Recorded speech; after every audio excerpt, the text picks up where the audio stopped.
అందరికీ నమస్కారం. తెలుగు కథామాలకు స్వాగతం. ప్రయాగ రామకృష్ణ గారి భారతంలో చిన్న కథలు చదువుకుంటున్నాము. ఈరోజు కథ ఆర్తరక్షణ. కుండపోతగా కురుస్తోంది వాన. దిక్కుతోచక అడవిలో చెట్టు కింద రాతి మీద దుఃఖిస్తూ కూలబడ్డాడో బోయ. పక్షుల్ని వేటాడి చంపి తినడం, అమ్ముకోవడం అతగాడి వృత్తి.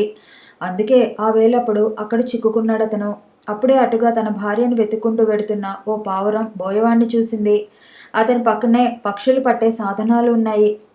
పక్షికి వాటిని చూడగానే భయమేసింది. పొద్దుననంగా వెళ్ళింది నా భార్య. ఎక్కడుందో ఏమైపోయిందో. అది లేకుండా నేను బతకగలనా? పొద్దుటి నుంచి ఇల్లంతా పాడుబడినట్టుంది. ఈ వానలో ఎక్కడైనా చిక్కుకొని చచ్చిపోయిందేమో, లేకపోతే ఏ బోయకైనా చిక్కిందో. అయ్యో ఏం చేయను అంటూ దుఃఖంతో ఆక్రోశించింది. దాని ఏడుపు ప్రియురాలికి వినిపించింది. ఇక్కడున్నాను అంది. ఎక్కడా? పెంటి గొంతు గుర్తుపడుతూనే ఆత్రంగా చుట్టూ చూసింది మగపక్షి. ఇదిగో ఈ చెట్టు కింద బోయవాడి వలలో చిక్కుకున్నాను అంది. అయ్యో వలలో చిక్కుకున్నావా అని పెద్దగా ఏడ్చింది పావురం. శరీరాలు శాశ్వతం కాదు, మంచితనం ఒక్కటే మిగిలేది. శరణిజొచ్చిన వాణ్ణి రక్షించడం కంటే మించిన ధర్మం ఏదీ లేదని పెద్దలు చెబుతారు. పాపం ఈ బోయవాడు ఆకలికి చలికి తట్టుకోలేక ఆర్తుడై ఈ చెట్టు కిందకి వచ్చాడు. మేత కోసం బయలుదేరిన నేను ప్రమాదవశాత్తు ఇతని వలలో చిక్కుకున్నాను. నువ్వు నా కోసం విచారించుకో, మన గూటికి వచ్చిన అతిథిగా భావించి ఈ బోయే సంగతి విచారించు అని ఆడపక్షి ఓదార్చింది. వెంటనే పావురం కిరాతుని ఎదుట నిలబడి, అయ్యా నువ్వు చాలా అలసిపోయినట్టున్నావు. అనుకోకుండా వర్షంలో చిక్కుకొని ప్రయాసకు గురి అయ్యావు. నీకేం కావాలో చెప్పు అంది.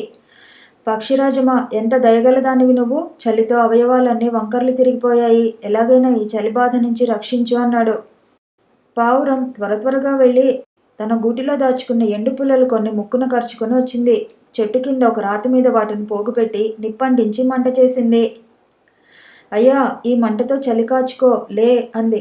గువ్వా నువ్వెంత మంచిదానివి అని మెచ్చుకొని కిరాతుడు హాయిగా ఒళ్ళంతా కాచుకున్నాడు.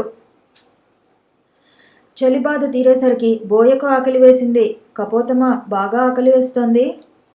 పాపం పావురం ఆ మాట విని వెలవెలబోయింది. కాసేపు ఆలోచించాక, అయ్యా దాచిపెట్టుకునే ఆహారం పక్షులకేముంటుంది. ఆకలేసినప్పుడు ఏది దొరికితే అదే తింటాం మేము. నువ్వంతగా క్షుద్బాధకు తాళలేకపోతే నా శరీరమే ఆహారంగా ఇస్తాను, తీసుకో.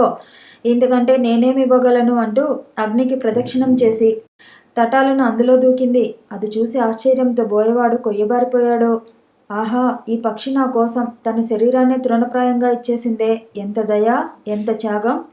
నేను పుట్టినప్పటి నుంచి ప్రాణులను బాధపెట్టడమే గాని రక్షించింది లేదు. ఈ చిన్ని పక్షి ఈ వేళ గురువై నాకు బోధ చేసింది.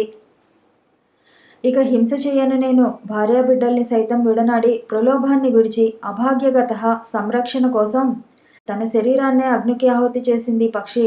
చూపుకు చిన్నది అయినా గుణానికి మిన్న అయినది పిట్ట. దీన్ని చూసి బుద్ధి తెచ్చుకుంటాను, మోహం తెగ తెంచుకుంటాను అనుకొని మనశ్శాంతి పొంది వలలో ఉన్న పక్షులన్నింటినీ విడిచిపెట్టాను. వెంటనే ఆడపావురం అగ్ని దగ్గరకు వెళ్ళి వలవలా ఏడ్చింది. అయ్యో నేను లేకుండా క్షణమైనా ఉండేవాడవు కావే. నువ్వు లేని నన్ను ఎవరు రక్షిస్తారు, ఎవరు ఆదరిస్తారు? నాకింక దిక్కు ఎవరు? నిన్ను విడిచి నేను బతకలేను. నీతోనే వస్తాను. బ్రతుకులోను మరణంలోనూ నీకు సహచరినై శాశ్వత సౌఖ్యాన్ని పొందుతాను అంటూ ఆ కపోతి ప్రదక్షిణ చేసి అగ్నిలో దూకింది.